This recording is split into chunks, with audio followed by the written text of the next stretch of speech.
تو اس دنیا میں حالات عدلتے بدلتے رہتے ہیں. ایسے میں ہمیں شریعت تعلیم دیتی ہے دو باتوں کی. پہلی بات کہ جو معاملات ہوں ان کے اسباب اختیار کرو. مثلاً بیمار ہیں، ڈاکٹر کے پاس جاؤ، دوائی لو، یہ سبب ہے.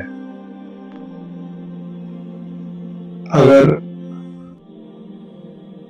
کاروبار اچھا نہیں تو دکان پہ جاؤ، گاہکوں کے ساتھ اچھا سلوک کرو، یہ سبب ہے. اگر میاں میں جھگڑا ہے تو افہام و تفہیم سے کام لو، یہ سبب ہے. اور دوسری چیز جس کا شریعت حکم دیتی ہے وہ ہے کہ دعا کرو، اس لیے کہ اسباب برتن کے مانند ہے، ان میں اثرات ڈالنا یا نہ ڈالنا یہ اللہ کا اختیار ہے. جیسے ہمارے گھر میں گلاس ہوتا ہے، ہم چاہیں تو پانی ڈالیں، چاہیں تو دودھ ڈالیں اور چاہیں تو کچھ بھی نہ ڈالیں.